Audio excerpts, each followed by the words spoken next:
అంటే ఏదైనా అమీన్పూరే కాదు, ఎక్కడ కబ్జా జరిగినా కూడా ఇదొక ఉదాహరణ. ఇక్కడ కాపాడుకోలేకపోతే ఇక ఎక్కడ కబ్జా చేసినా ప్రభుత్వం తరపు నుంచి పెద్దగా రెస్పాన్స్ ఉండదు. చేతులు తడిపితే పని అయిపోతుంది అన్నది ఇప్పుడు ఈ ప్లేస్లో కనుక అన్యాయం జరిగితే రేపు భవిష్యత్తులో ఇది ఒక ఉదాహరణగా మిగిలిపోతుంది. ఈరోజు 384 ఎకరాల ప్రభుత్వ భూమి ప్రభుత్వం కాపాడుకోలేకపోతే రేపు ఎక్కడ కబ్జా జరిగినా కూడా ఈ అంశం తెర మీదకి వస్తుంది. సో దీనిపైన రెస్పాండ్ అవ్వాల్సిన అవసరం ఉంది. సో ఎంఆర్ఓ అని చెప్పినంత వరకు తన పరిధి వరకు తాను చేస్తున్నాను, అంతకు మించి చేసే పరిస్థితి లేదు అంటున్నారు. ఎంఆర్ఓ కూడా వన్ ఆఫ్ ది పర్సన్ అని చెప్పేసి ఆరోపణలు కూడా వస్తున్నాయి. సో ఆర్డీఓ చేసిన విషయం అయితే బహిరంగపరిచిన విషయమే, ఓఆర్సీలు మార్చేశారు కాబట్టి.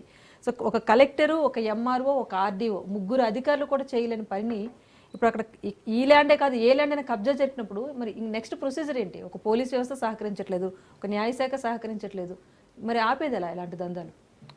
అందుకే ఇప్పుడు ఒకసారి కబ్జాదారులకు అనుకూలంగా వచ్చి కబ్జాదారులు ఒకసారి కబ్జా పెట్టినప్పుడు అక్కడ స్పందన లేదంటే ఇంకో దగ్గర కూడా ప్లాన్ చేస్తారు.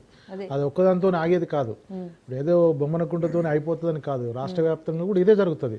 ఇప్పటిదాకా జరిగింది అదే, మళ్ళీ కూడా అదే.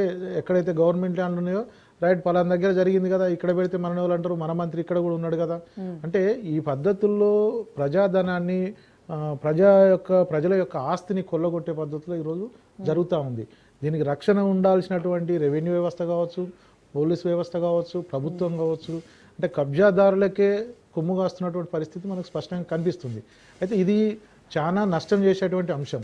కబ్జాదారులకు మనం కొమ్ము గాయడం అంటేనే ప్రజలని తాకట్టు పెట్టడం, ప్రజల ఆస్తుని తాకట్టు పెట్టడం. మరి దీని ద్వారా ప్రభుత్వం ఏం ఆశిస్తుంది అంటే ఈ మొత్తం ప్రభుత్వ ఆస్తులని ఎవరు పెట్టుబడిదారులకు ఇట్లాంటి కబ్జాకోరులకు తాకట్టు పెట్టాలని చూస్తున్నారా?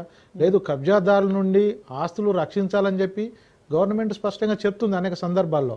అంటే హైడ్రా కానీ ఇట్లాంటివి రెవెన్యూ మార్చడం పేర్లు ఇవన్నీ కూడా దాంట్లో ఉన్నటువంటి అంశాలు ఏం చెప్తున్నారు? మేమందరం కూడా ఇప్పటి వరకు ఉన్నటువంటి చట్టాలు కబ్జాదారులకు అనుకూలంగా ఉన్నాయి, కబ్జాదారులు కబ్జా చేసుకోవడానికి అనుకూలంగా ఉన్నాయి, వాళ్ళకి రక్షణగా ఉన్నాయి, వీటన్నిటిని మారుస్తున్నామని చెప్తున్నారు. మరి మారుస్తున్న క్రమంలో ఈ ప్రభుత్వం మరి ఇట్లాంటిది ఇప్పుడు కబ్జా జరిగినప్పుడు స్పష్టంగా కనిపిస్తుంది కదా. ఎంఆర్ఓ పోయి కూల్ చేసిరంటే ప్రభుత్వ ఆస్తి అనేది స్పష్టత ఉన్నది.